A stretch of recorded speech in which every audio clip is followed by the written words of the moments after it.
ಮಾನ್ಯ ಮುಖ್ಯ ಅಭಿಯಂತರರು ಜಲಮಂಡಳಿ ಚಾಮರಾಜಪೇಟೆ ಕ್ಷೇತ್ರದ ವ್ಯಾಪ್ತಿಯಲ್ಲಿ ಬರುವ ವಾರ್ಡ್ 138ರ ಛಲವಾದಿಪಾಳ್ಯ ವ್ಯಾಪ್ತಿಯಲ್ಲಿ ಸಿದ್ಧಾರ್ಥ್ ನಗರದಲ್ಲಿ ಒಳಚರಂಡಿ ಕಟ್ಟಿಕೊಂಡು ಸ್ಥಳೀಯರು ಹಲವಾರು ತೊಂದರೆಗಳನ್ನು ಅನುಭವಿಸುತ್ತಿದ್ದಾರೆ. ಈ ಸಂಬಂಧ ಜಲಮಂಡಳಿಯ ವಿವಿಪುರಂ ಸರ್ವಿಸ್ ಸ್ಟೇಷನ್ ವಿಭಾಗದ ಇಂಜಿನಿಯರ್ಗಳಿಗೆ ಸಾಕಷ್ಟು ದೂರು ನೀಡಿದರೂ ಅವರು ಯಾವುದೇ ಕ್ರಮ ಕೈಗೊಳ್ಳುವ ಲಕ್ಷಣಗಳು ಕಾಣುತ್ತಿಲ್ಲ. ಮೇನ್ ಹೋಲ್ನಿಂದ ಬರುವ ಕೊಳಕು ನೀರಿನ ವಾಸನೆಯಿಂದ ಜನ ಸಂಕಟ ಅನುಭವಿಸುತ್ತಿದ್ದಾರೆ. ಇನ್ನಾದರೂ ಕ್ರಮ ಕೈಗೊಳ್ಳಬೇಕೆಂದು ಕೋರುತ್ತೇವೆ. ಇದೇ ಸಂದರ್ಭದಲ್ಲಿ ಮಾಧ್ಯಮದೊಂದಿಗೆ ಮಾತನಾಡಿದ ಸ್ಥಳೀಯ ನಿವಾಸಿಗಳು, ಒಳಚರಂಡಿ ವ್ಯವಸ್ಥೆ ಹದಗೆಟ್ಟಿದೆ. ಸ್ಥಳದಲ್ಲಿ ನಡೆದುಕೊಂಡು ಹೋದರೆ ದುರ್ವಾಸನೆಯಿಂದ ಜನ ಮೂಗು ಮುಚ್ಚಿಕೊಂಡು ಓಡಾಡಬೇಕಾಗಿದೆ. ಮಾಧ್ಯಮ ಮುಖಾಂತರ ಮನವಿ ಮಾಡಿಕೊಂಡಿದ್ದಾರೆ. ಜಲಮಂಡಳಿಯ ಮುಖ್ಯ ಅಭಿಯಂತರು ನಮಗೆ ದಯವಿಟ್ಟು ಹೊಸ ಪೈಪ್ಲೈನ್ ಹಾಕಿಕೊಡಬೇಕೆಂದು ಕೇಳಿಕೊಂಡಿದ್ದಾರೆ.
ನನ್ನ ಹೆಸರು ಉಷಾ. ನಾನು ಛಲವಾದಿಪಾಳ್ಯ ಫಸ್ಟ್ ಕ್ರಾಸಲ್ಲಿ ಇದ್ದೀನಿ. ಇಲ್ಲಿ ಬಾತ್ರೂಮ್ ಎಲ್ಲ ತುಂಬಿಬಿಟ್ಟಿದೆ. ಸೊ ತುಂಬಿದ್ರೆ ನಾವು ಎಲ್ಲಿ ಹೋಗೋದು ಬಾತ್ರೂಮ್ಗೆ? ಪಬ್ಲಿಕ್ ಟಾಯ್ಲೆಟ್ಗೆ ಹೋಗ್ತೀವಿ. ಅಲ್ಲೋದ್ರೆ ಒಬ್ಬರಿಗೆ 10 ರೂಪಾಯಿ ಅಂದರೆ ಮನೇಲಿ 6 ಜನ ಇದ್ದೀವಿ. 6 ಜನ ಅಂದರೆ ಒಂದು ದಿನಕ್ಕೇ ನಮ್ಗೆ 120 ರೂಪಾಯಿ ಆಗುತ್ತೆ, ಇಲ್ಲಾಂದರೆ 150 ರೂಪಾಯಿ ಆಗುತ್ತೆ. ನಾವು ಒಂದು ದಿನಕ್ಕೆ ಅಲ್ಲೇ ಕೊಟ್ಟರೆ ಮತ್ತು ಎಲ್ಲಿಂದ ನಾವು ಕಸನ ಡೈಲಿ ಹೋಗ್ಬೇಕಾದ್ರೆ ಹೆಂಗೆ ಹೋಗೋದು? ಇಲ್ಲಿ ಬಂದು ಕ್ಲೀನ್ ಮಾಡ್ತೀನಿ ಅಂದರೂ ಇನ್ನೂ ಬಂದು ಕ್ಲೀನೇ ಮಾಡಲಿಲ್ಲ. ಎಲ್ಲ ಹಿಂಗಿದ್ರೆ ನಮ್ಮ ಮಕ್ಕಳೆಲ್ಲ ಇದ್ದಾರೆ ಮನೇಲಿ, ಅವ್ರಿಗೂ ಆಗುತ್ತೆ. ದೊಡ್ಡವರು ಇದ್ದಾರೆ, ಅವ್ರಿಗೂ ಎಫೆಕ್ಟ್ ಆಗುತ್ತೆ. ಏನು ಮಾಡೋದು? ಹಿಂಗೆಲ್ಲ ಇದ್ದರೆ ಯಾರೋ ಬಂದು ಕ್ಲೀನ್ ಮಾಡ್ತಾನೆ ಇಲ್ಲ. ಹಿಂಗೆಲ್ಲ ತುಂಬಿಬಿಟ್ಟಿದೆ. ನಾವು ಛಲವಾದಿಪಾಳ್ಯ ಫಸ್ಟ್ ಕ್ರಾಸ್ ನಿವಾಸಿಗಳು.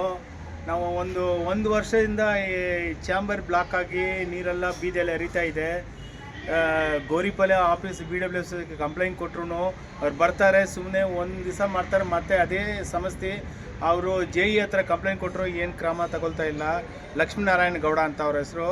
ಅವ್ರ ಹತ್ರ ನಾವು ವಾಟ್ಸಪ್ ಕಳಿಸಿದ್ವಿ, ಫೋನಲ್ಲಿ ಮಾತಾಡಿದ್ವಿ, ಹೋಗಿ ಖುದ್ದಾಗಿ ಅವ್ರ ಹತ್ರ ಆಫೀಸ್ಗೆ ಹೋಗಿ ಹೇಳಿ ಬಂದಿದ್ದೀವಿ. ಆಮೇಲೆ ಇವರು ಹುಸೇನ್ ಸಾಹೇಬರು ಇದ್ದಾರಲ್ಲ ವಿವಿಪುರಮಲ್ಲಿ, ಅವ್ರ ಹತ್ರ ಅವ್ರ ಆಫೀಸ್ಗೆ ಲೆಟ್ರ್ ಕೊಟ್ಟಿದ್ದೀವಿ. ಲೆಟ್ರ್ ಕೊಟ್ಟು 6 ತಿಂಗಳಾಯಿತು. ಮತ್ತು MLA ಸಾಹೇಬರು PA ಅಯ್ಯೂಬ್ ಅವ್ರನ್ನ 4 ಸಾರಿಗೆ ಭೇಟಿಯಾಗಿದ್ದೀವಿ. ಅವರು ನಮಗೆ ಅವಾರ್ಡ್ ಆಗಿದೆ ಅಂತ ಹೇಳಿದ್ರು, ಅದು ಏನು ಆಗಿಲ್ಲ. ಇನ್ನು ವೆಯ್ಟ್ ಮಾಡಿ ಅಂತಾರೆ. ಈ ನೀರು ಎಲ್ಲ ಹರಿತಾ ಇದೆ. ನಮ್ಮ ಮನೆಯಲ್ಲಿ ಕುಂತ್ಕೊಂಡು ಊಟ ಮಾಡೋಕ್ಕಾಗಲ್ಲ, ತುಂಬ ಸ್ಮೆಲ್ ಬರ್ತಾಯಿದೆ. ಮಕ್ಕಳು ಓಡಾಡೋಕ್ಕಾಗಲ್ಲ, ವಯಸ್ಸಾದವರು, ಆಮೇಲೆ ದೊಡ್ಡವರು, ನಮ್ಮಂಥವ್ರು ಇದ್ದರೆ ಯಾರು ನೆಂಟರು ಯಾರು ಬರಲ್ಲ ನಮ್ಮನೆ ಬೀದಿಗೆ. ಯಾಕೆಂದರೆ ಬೀದಿನಲ್ಲಿ ಚಾಂಬರ್ ನೀರು ಹರಿತಾ ಇದ್ದರೆ ಯಾರು ಬರ್ತಾರೆ? ಊಟ ಮಾಡೋಕ್ಕಾಗ್ತಾಯಿಲ್ಲ. ಇವರು MLA ಸಾಹೇಬರು ಅಯ್ಯೂಬ್ ಅವರಿಗೆ ಹೋಗಿ ಪರ್ಸ್ನಲಾಗಿ ಹೇಳಿದ್ರು, ಅವ್ರು ಏನೋ ಹೇಳ್ತಾರೆ ಅಂತ ಹೇಳಿದ್ರು. ನಮ್ಮ ಮುಖಾಂತರ ಅವರು ಅಲ್ಲಿಂದ ಸುಮ್ಮನೆ ಫೋನ್ ಮಾಡ್ತೀನಿ ಅಂತ ಲಕ್ಷ್ಮೀನಾರಾಯಣ ಫೋನ್ ಮಾಡಿದ್ರು. ಅವ್ರು ಬರ್ತೀನಿ ಅಂತ ಹೇಳಿದ್ರು, ಬಂದೇ ಇಲ್ಲ. Lakshminarayana Gowda totally waste. ನಾವು ಎಷ್ಟು ಸಾರಿ ಹೇಳಿದ್ರು ಅವರು ಈ ಕಿವಿಗೆ ತಗೊಂಡು ಆ ಕಿವಿಗೆ ಬಿಟ್ಬಿಡ್ತಾರೆ. ಬುಕ್ಕಲ್ಲಿ ಬರೆದಿದ್ವಿ, ನಮ್ಮ ಹತ್ರ ಲಿಸ್ಟ್ ಇದೆ, ಎಷ್ಟು ಸಾರಿ ನಾವು ಕಂಪ್ಲೇಂಟ್ ಕೊಟ್ಟಿದ್ದೀವಿ ಅಂತ. ನಾವಂತೆಲ್ಲ ನಮ್ಮ ಬೀದಿನಲ್ಲಿ ಇರೋರು ಎಲ್ಲರೂ ಒಂದೊಂದು ಸಾರಿ ವಾರಕ್ಕೆ 2-3 ಸಾರಿ ಕಂಪ್ಲೇಂಟ್ ಕೊಡ್ತೀವಿ.